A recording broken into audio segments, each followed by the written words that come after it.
반갑습니다. 오늘은 불법행위와 손해배상 두 번째 시간 진행하도록 하겠습니다. 먼저 그 전 시간에 우리가 공부했던 불법행위와 일반 불법행위, 그 다음에 특수불법행위 차이점 다시 한번 기억을 해주기 바랍니다. 그래서 일반 불법행위는 가해 행위를 한 사람에게 책임을 물을 때 우리가 일반 불법행위를 하고, 그 다음에 특수불법행위의 경우에는 본인이 한 행위가 아닌 타인이 한 행위에 대해서 책임을 지는 경우를 우리가 특수불법행위를 한다. 이렇게 보시고, 이 일반 불법행위나 특수불법행위나 불법행위의 성립 요건을 만족을 해야지 불법행위가 인정이 된다라는 점, 이 다섯 가지 중에서 한 가지라도 만족하지 못하는 경우에는 불법행위 인정이 안 됩니다. 그 다음에 타인의 행위에 대해서 책임을 지는 경우를 특수불법행위를 한다 했는데, 이 특수불법행위의 종류 다섯 가지 역시 꼭 기억을 할 수 있도록 합니다.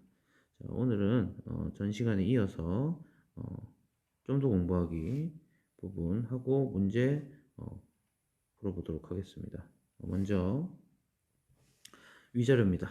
위자료는 전 시간에 우리 그 손해배상의 종류가 그죠? 재산적인 손해가 있고 정신적 손해가 있다 했는데, 이때 정신적 손해에 대한 배상을 특별하게 우리가 위자료라고 표현한다. 이렇게 받아들이시면 되겠습니다.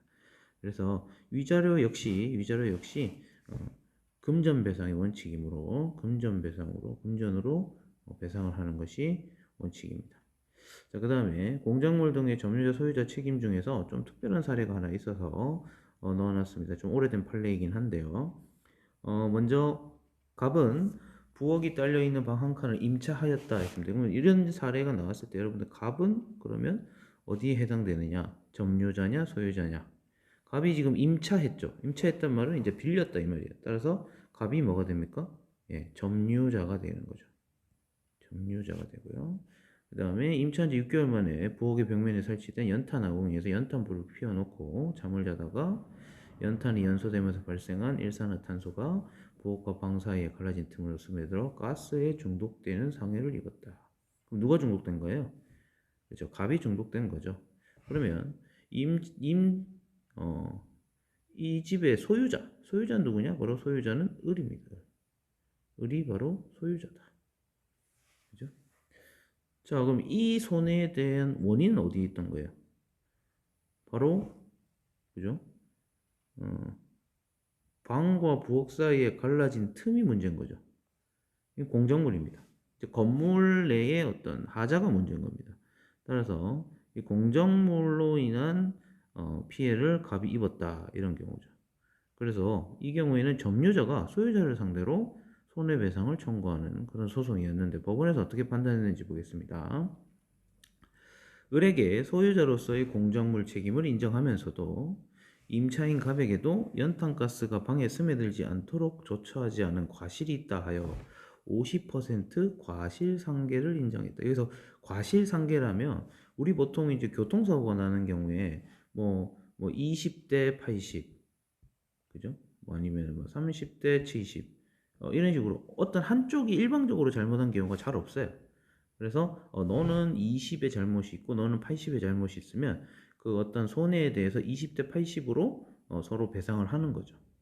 이런 경우에는 지금 법원에서는 소유자 을의 책임이 있다라고 판단을 하고, 소유자의 책임을 다 물리지 않고 점유자에게 원래 1차적 책임이 있기 때문에 점유자가 이런 사고 예방을 위한 조치를 충분히 취하지 않았다라고 인정했기 때문에 이런 경우에는 점유자와 소유자가 50%씩 각각 과실상계를 인정했다, 이런 내용입니다. 그래서 정리를 하자면 공작물의 1차적인 책임은 점유자에게 있습니다. 그리고 점유자가 그 손해방지에 필요한 주의를 충분히 다했다라는 것을 입증할 수 있으면 2차적 책임은 소유자한테 갑니다. 이 경우에는 지금 피해자 자체가 점유자이기 때문에 소유자의 책임이 있냐 없냐가 이제 다툼이 되겠죠. 그렇죠? 그래서 점유자에게도 일정 부분의 책임이 있다, 소유자에게도 책임이 있다 해서 이렇게 되는 겁니다. 그래서 이때 2차적 피해의 경우에 과실상해, 무과실 책임을 지게 된다. 이런 부분 알아두시면 좋을 것 같습니다. 자, 이제 문제인데요. 이 문제는 사실 조금 어려운 부분이 많아요. 요즘 그 난이도가 좀 높은 문제들이 아마 이 단원에서 많이 출제가 될 것 같은데, 특히 사례를 통해서 여러분들이 좀 그 분석의 틀을 가지고 이해를 하는 게 되게 중요할 것 같습니다. 문제 그러면 잠깐 살펴보겠습니다. 자, 1번입니다. 다음 판결의 근거가 되는 불법행위 성립 요건으로 적절한 거. 자, 여기서 지금 묻고 있는 게 불법행위의 성립 요건입니다. 불법행위의 성립 요건. 그죠? 그래서 불법행위 성립 요건 5가지가 있었죠. 그래서 그 중에서 뭐에 해당되는가?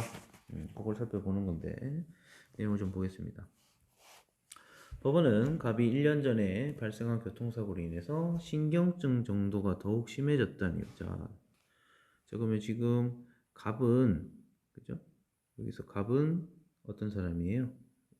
원고겠죠? 원고. 소송을 제기했으니까 원고. 원고라는 말은 결국엔 피해를 입었다. 이 말이죠. 원고.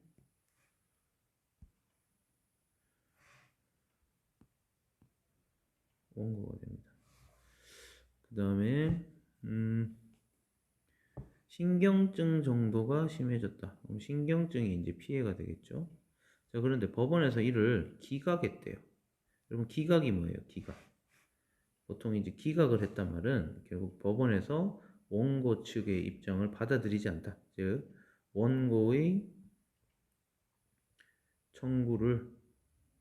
요구를 받아들이지 않는 결정을 우리가 기각됐다. 이렇게 표현하죠. 그래서 기각하였습니다. 신경정신과적 증상은 그 원인이 매우 복잡하대요. 복합적이래요.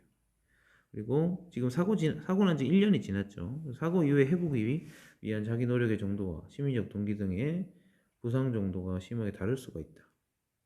그러니까 지금 원인도 복잡하고 그다음에 사고 난 다음에 어떻게 하냐에 따라서 충분히 달라질 수 있다. 뭐 이런 얘기를 하고 있는 것 같습니다. 그 다음에 갑의 경우에는 사고 이후에 사고 이전부터 이미 사고 이전부터 너는 신경정신과적 증상을 갖고 있었고, 그죠? 그 다음에 사고 이후에도 회복을 위한 노력을 게을리 한 다음에 1년 뒤에 책임을 물었다 이 말입니다. 지금 여기서 지금 강조하는 부분이 뭐냐? 즉 결국에는 손해배상의 책임을 물을 수 없다 이 말은 불법행위가 인정이 안 된다. 불법행위가 아니다.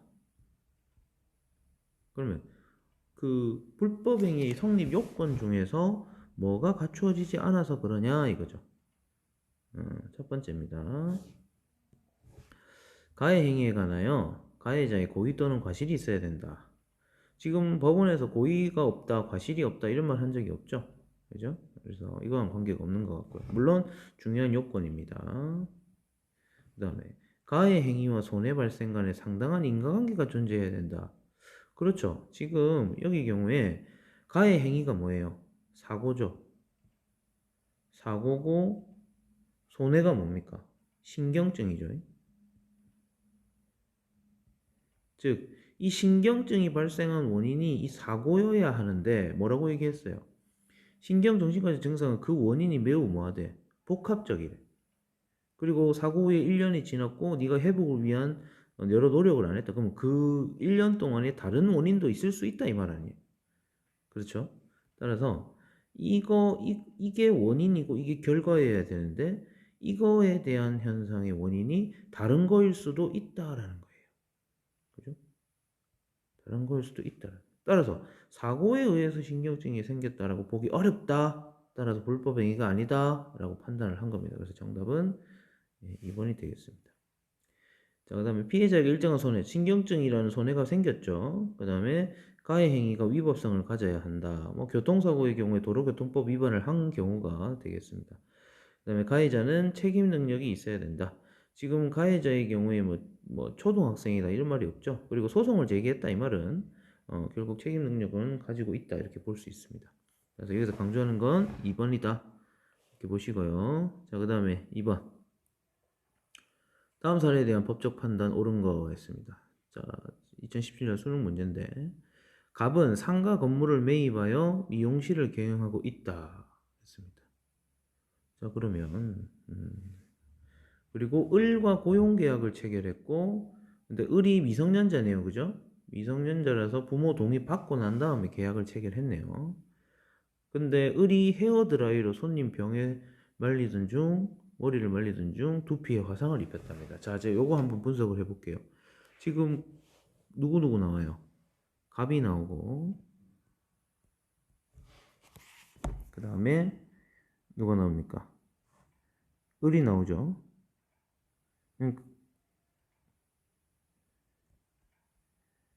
자, 사고는 누가 쳤습니까? 을이 쳤죠. 누구한테? 병한테. 맞아. 여기다 갈게요. 지금 을이 병에게 사고를 쳤습니다. 그죠? 화상을 입었죠. 근데 갑과 을은 고용관계죠. 그래서 얘는 피용자, 얘는 사용자. 이런 관계죠. 그죠? 그런데 지금 요 경우에 병이 누구에게 손해배상의 책임을 물을 수 있냐 이거죠. 자, 이런 경우 뭐랬으면 이거 이제 사용자 배상 책임인 경우인데요. 병은 을에게도 물을 수 있습니까? 있죠. 요때 물을 때는 무슨 불법행위 책임? 일반 불법행위 책임 묻고요. 그 다음에 갑에게도 책임을 물을 수 있습니다. 갑에게도 책임을 물을 수 있는데 요때는 특수 불법행위. 근데 제가 설명을 할 때 이 갑의 경우에 이러한 사고를 예방하기 위한, 그죠?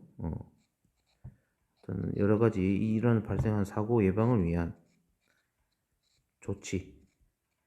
조치를 충분히 취했음을 뭐 할 수 있으면 입증, 즉, 그러니까 갑에게 내가 과실이 없음을 쉽게 얘기해서 나는 과실이 없다. 과실이 없다. 나는 이 종업원 관리를 철저하게 잘 했다. 이런 것들을 입증할 수 없으면 어떻게 됩니까? 책임을 면책, 그러니까 책임을 면할 수 있다. 이렇게 보시면. 그럼 이런 경우에는 을에게만 손해배상 책임이 생기는 거죠. 이제 뭐 그런 얘기는 지금 여기 나와 있지 않고요. 그래서 여기 보시면 화상을 입었다까지만 되어 있습니다. 자, 그럼 첫 번째 보겠습니다. 을이 병에게 고의로 화상을 입힌 게 아니기 때문에 불법행위로 인한 위자를 청구할 수 없다 했는데, 자, 우리가 불법행위는 반드시 고의여야만 하는 건 아니죠. 그죠? 고의 또는 뭐도 가능하다. 과실이다. 그러면 이 경우에 헤어드라이어를 뭐딴 생각하면서 어떻게 말해도 화상을 입을 정도로 했다면은 을에게 충분히 과실이 있음이 입증이 된다고 볼 수 있습니다. 따라서 과실이 있는 경우에도 불법행위로 인한 위자를 청구할 수 있습니다. 그죠? 그래서 청구할 수 없다가 아니고 있다. 이렇게 보시면 됩니다. 자, 그 다음 을이 미성년자이지만 불법행위 책임을 지는 경우 을의 부모는 병에게 특수불법행위 책임을 지지 않는다 이렇게 돼 있죠. 자, 이것도 한번 보겠습니다. 우리 미성년자의 경우에 두 가지 경우가 있다고 했죠. 그래서 미성년자의 경우에는 예를 들어서 지금 을이 사고를 쳤는데 얘 미성년자입니다. 자, 미성년자인데 뭐는 있어? 책임 능력은 있어. 책임 능력은 있단 말이지. 자, 그럼 얘가 아까 병에게 화상을 입혔잖아요. 자, 이런 경우에 을의 어떤 법정 대리인, 부모겠죠? 법정 대리인이 있는데 이 사람은 특수불법행위 책임을 지는 게 아니랬죠. 그래서 여기에서는 얘한테도 책임을 물을 수 있고, 그 다음에 얘한테도 책임을 물을 수 있는데 얘도 뭐고 일반이고 얘도 일반이다 이렇게 표현을 했습니다. 이거 중요하겠죠. 따라서 여기 보시면은 불법행위 책임을 지는 경우에 을의 부모는 병에게 특수불법행위 책임을 지지 않는다. 그죠? 요거는 맞는 말입니다. 이건 뭐로 바꿔야 되겠어요? 특수불법행위 책임을 지는 게 아니고 무슨 책임? 일반 불법행위 책임을 진다 이렇게 가야 되겠죠. 그래서 일반 불법행위 책임은 가능하다 이렇게. 물론 이 경우에도 부모가 어떤 자녀의 행위를 관리 감독을 충분히 다 했다 이런 게 입증이 되면은 책임을 지지 않을 수도 있습니다. 자, 그다음 직접적인 가해자인 을에게 불법행위 책임이 성립하지 않기 때문에 자, 일단 요거부터 보겠습니다. 직접적인 가해자인 을에게 불법행위 책임이 성립하지 않습니까? 그죠? 이럴 경우에 을에게도 책임을 물을 수 있다 했죠. 따라서 성립하지 않기 때문에 요게 틀렸습니다. 성립하기 때문에 틀린 게 아니고, 그죠? 미안합니다. 성립하기 때문에. 그 다음에 갑은 병에게 특수불법행위 책임을 지지 않는다. 자, 아까 돌아와서 여기 보면은 병은 을에게는 1번 불법행위 책임을 물을 수 있고, 그 다음에 그죠? 1번 불법행위, 그 다음에 갑에게는 특수불법행위 책임을 물을 수 있다 했죠. 그죠? 따라서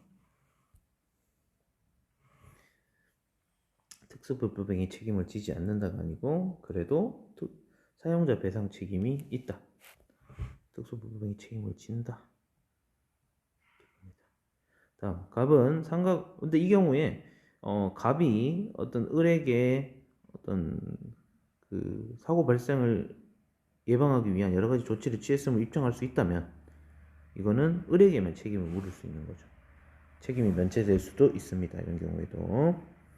자, 그 다음에 갑은 상가 건물을 매입하여 미용실을 경영하고 있으므로 공작물의 소유자로서 병에게 불법행위 책임을 진다 되어 있는데 지금 원인이 을의 과실이지 공작물의 어떤 하자로 인해서 생긴 건 아니죠. 따라서 공작물과는 전혀 관계가 없다. 이렇게 보셔야 되겠고 마지막 갑과 미성년자인 을의 계약은 민법상 무효이기 때문에 자, 무효가 아니죠.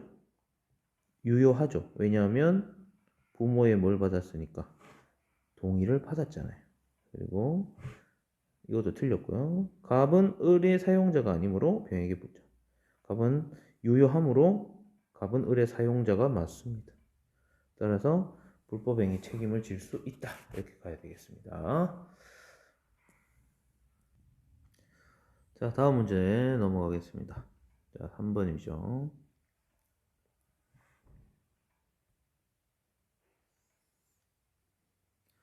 살에 대한 법적 판단으로 옳은 것. 2019년 수능 문제입니다. A가 운영하는 학원에 다니는 갑은 16세, 을은 14세, 병은 10세.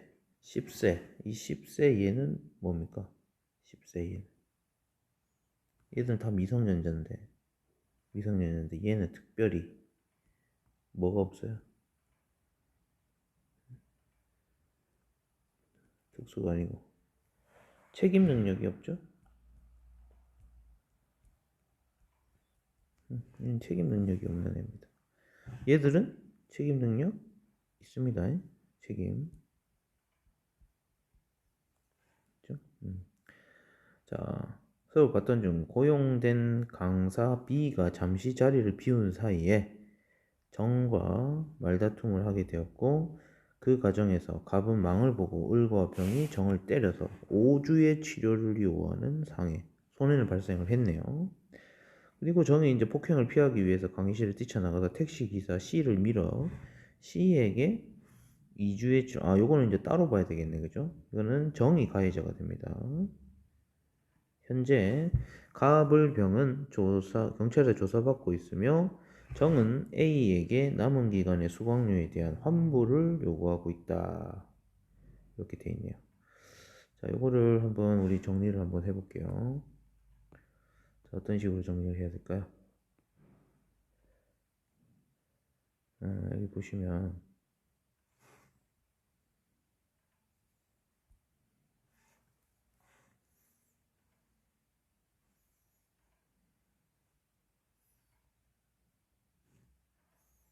크기가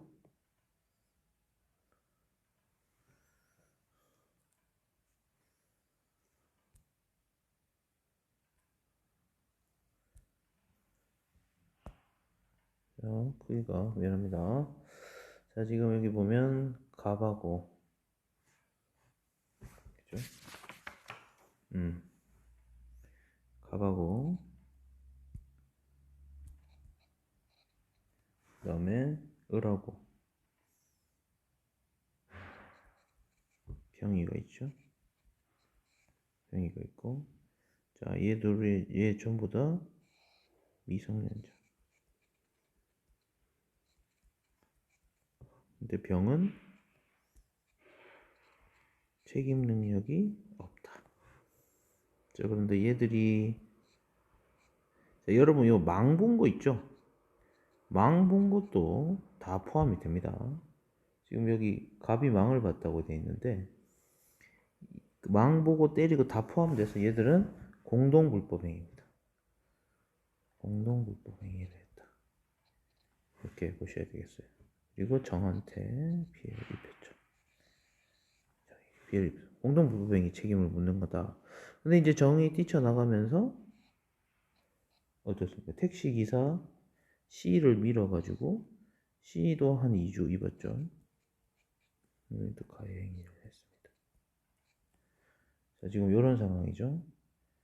자, 그 다음에 요건 요거고, 그 다음에 플러스 여기에 이제 또 보면 A하고 B의 관계를 한번 보겠습니다. A하고 B. A하고 B. A하고 B는 어떤 관계예요? A는 사용자죠. 그리고 B는 피용자죠. 자, 요런 관계를 이렇게 여러분들 정리를 해두고 보시면 좋을 것 같아요. 됐습니까? 자, 그러면 돌아가서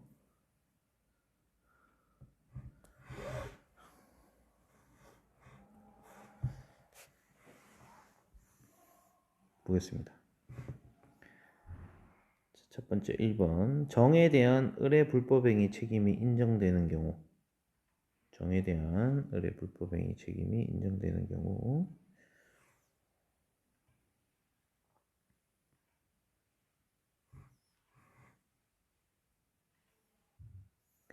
자, 인정되는 경우 의뢰 부모는 책임 무능력자의 감독자 책임을 지지 않는다 했습니다. 지금 일단 의뢰 경우에는 14세입니다. 그죠? 14세이기 때문에 얘는 책임 무능력자가 아니에요. 그러면 을에게 지금 인정이 되죠. 그죠? 일반 불법행위 책임이 인정이 됩니다. 근데 미성년자이기 때문에 감독자 얘 을의 어떤 법정 대리인의 경우에도 책임을 지죠. 이때 법대도 무슨 책임? 일반 불법행위 책임. 갑도 마찬가지. 일반 불법행위. 부모님도 일반 불법행위. 대신 병의 경우에는 좀 다르죠. 병의 경우에는 본인한테는 책임을 못 지고요. 어떤 이런 경우에 얘 병의 경우에만 법대가 무슨 불법행위? 특수불법행위 책임을 진다. 이렇게 보셔야 되겠습니다. 따라서 의뢰 부분은 책임을 이제 감독 책임을 지지 않는다. 맞죠? 무슨 책임을 지는 거예요? 대신에 일반 불법행위 책임을 진다. 이렇게 가야 되겠습니다. 자, 그 다음에 2번 보겠습니다. 정에 대한 병의 불법행위 책임이 인정되지 않는 경우 병의 책임이 인정되지 않는 경우 지금 책임 무능력자니까 책임이 인정되지 않죠. 따라서 갑과 을은 정에게 불법행위 책임을 지지 않는다. 병은 책임 인정이 안 됩니다. 책임이 없습니다. 왜냐하면 책임 능력이 없기 때문에 대신에 법정 대리인이 책임을 지고 갑과 을의 경우에는 책임 무능력자가 아니기 때문에 본인에게 불법행위 책임이 있습니다. 따라서 이건 맞지 않다. 이번 맞지 않다. 이렇게 가야 되겠고. 자, 그 다음에 세 번째입니다. A가 B의 사용자로서 정에 대해서 불법행위 책임을 지는 경우 그렇죠? B는 정에게 불법행위 책임을 지지 않는다 했습니다. 자, 요 경우 즉 결국에는 갑을 병도 정에게 사고를 일으켰지만 지금 A와 B도 완전히 자유로울 수는 없죠. 왜냐하면 그 학원에서 자리를 비웠고 그 사이에서 일어난 거기 때문에 그 학원 안에서의 어떤 관리 감독의 책임이 분명히 있습니다. 따라서 이 경우에는 피용자가 일단 직접적으로 책임이 있다 이렇게 봐야 되겠죠. 피용자가 책임이 있는데 근데 이 둘의 관계는 특수관계. 그래서 사용자 역시 즉 A에게 사용자 배상 책임이 인정이 된단 말은 결국 B의 불법행위가 인정이 된다 이 말이고 따라서 B에게도 일반 불법행위의 책임이 있다 이렇게 봐야 되겠습니다. 그래서 A, B 모두 책임이 있다. 근데 A의 경우에는 특수 다음에 B의 경우에는 일반. 이렇게 가야 되겠습니다. 자, 그 다음 네 번째, B의 불법행위 책임이 인정되지 않는 경우에만 A는 정에게 채무불이행으로 인한 손해배상 책임이 진다. 이렇게 되어 있는데요. 지금 무슨 말이냐면은 지금 A가 남은 기간의 수강료에 대해서 환불을 요구하고 있다. 이렇게 되어 있죠. 따라서 결국에는 이 정이 사고로 인해서 지금 이 수강을 다 못했잖아요. 그래서 A한테 계약을 체결한 건데, 그 계약을 학원을 다 못 다니니까 거기에 대해서 환불을 요구한다. 그래서 채무불이행에 대한 책임을 물을 수 있다라는 거죠. 근데 이 불법행위하고는 상관없이 이 정과 A와 사이에서의 관계입니다. 계약 관계죠, 이거는. 그렇죠? 따라서 불법행위하고는 관계없이 채무불이행으로 인한 손해배상 책임 질 수 있다. 이렇게 가야 되겠습니다. 자, 그 다음에 다섯 번째. 정의 C에게 부상을 입힌 행위는 정당방위에 해당하여 범죄가 성립하지 않으므로 정의 불법행위 책임이 인정되지 않는다라고 되어 있는데요. 지금 정의 C에게 일으킨 건, 가해를 한 거는 왜 했습니까? 지금 이들의 어떤 폭행으로부터 도망을 가기 위해서 하다가 된 거죠. 이런 경우에 얘가 얘들한테 하면은 정당방위가 되는데, 이 사람은 피하다가 이 사람한테 한 거기 때문에 이런 경우는 우리가 나중에 범죄할 때 하겠지만, 이런 경우에는 우리가 긴급 피난이라고 합니다. 즉 정당방위가 아니고 긴급 피난에 해당합니다. 따라서 이런 경우에는 불법행위의 책임이 인정되지 않을 수도 있습니다. 대신에 이제 정에게는 책임이 인정이 안 되고 오히려 이 얘들에게, 갑과 을과 병에게 책임을 물을 수 오히려 있을 수도 있겠죠. 일단 정은 이런 긴급 피난으로 인해서 위법성이 조각됩니다. 그러니까 정당방위나 긴급 피난이나 전부 다 위법성, 우리 불법행위 성립 요건 중에 위법성이 조각되는 사유에 해당돼서 불법행위 책임이 인정되지 않을 수 있다. 여기도 알아두셔야 되겠습니다. 좀 어렵죠? 자, 그 다음에 마지막 문제입니다. 갑은 자신의 X 건물을 2017년 10월 27일부터 임대하는 계약을 을과 체결을 했다. 그렇죠? 갑은 임차인 을과 약속한 외색 도벽을 위해 도색 전문업체 사장 병과 도색을 완료하기로 계약을 했다. 이렇게 되어 있습니다. 그죠? 일단은 그리고 도색 작업 중 병의 직원 정의 부주의로 X 건물의 창문이 깨지면서 행인 A가 부상을 지금 여러 가지가 지금 얽혀 있는데, 일단 불법 행위를 한번 찾아보면 일단 누구 잘못했어요? 지금 도색 작업 중인 누가?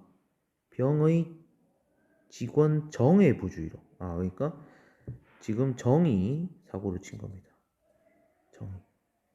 정이 도색 작업을 하던 중에 유리창을 깼어요. 유리창을 깨서 A가 부상을 당했습니다. 그리고 정은 누구하고? 병하고의 관계입니다. 그럼 얘는 무슨 자? 얘는 사용자죠. 얘는 피용자.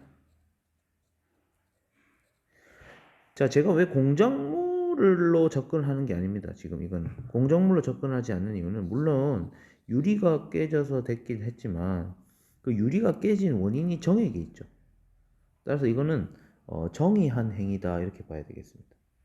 그래서 이거는 공작물의 점유자 소유자로 갈 것이 아니고 사용자 배상 책임 문제로 가야 되지 않을까, 이렇게 봐야 되겠습니다.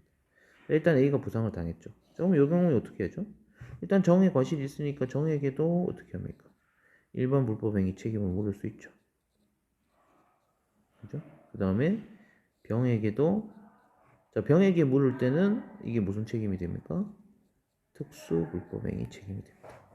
자, 근데 중요한 거는, 그러면 갑하고 을하고는 어떤 관계가 있느냐, 이 말이죠. 자, 근데 지금 을이 계약일보다 늦게 입주했다 이거죠. 지금 병하고 계약을 맺은 사람은 누구예요? 병하고 계약을 맺은 사람은 계약 관계에 있어요. 계약 관계는 누가 맞았어요? 갑이죠. 갑이죠. 도색을 해주기로 약속을 했잖아요. 도색 계약을 한 겁니다. 그리고 또 갑은 또 누구랑도 계약했어요? 을하고도 계약했죠. 이건 무슨 계약입니까? 임대차 계약입니다. 그죠? 이렇게 되는 겁니다. 요런 상태라고 보셔야 되겠어요. 자, 그러면 첫 번째부터 볼게요. 병은 을에게 채무 불이행으로 인한 손해배상 책임을 지지 않는다. 자, 병은 을에게 채무 불이행. 저건 생각을 해보세요. 병이 약속을 못 지킨 건 맞아. 왜냐면 작업이 지연됐잖아. 그런데 작업이 지연된 것은 병은 누구랑 계약을 한 거예요? 그죠? 갑하고 계약을 했죠. 맞아요? 갑하고 계약을 했기 때문에 갑에게 책임을 지는 거지 을에게 책임을 지는 건 아닙니다. 따라서 을에게 책임을 지지 않는다? 이건 맞는 말이 되는 거예요.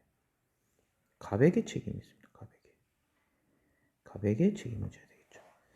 자, 그 다음 병은 정의 선임 및 그 사무감독에 상당히 주의를 다했음을 증명하면 A에게 특수불법행위 책임지지 않다. 맞죠?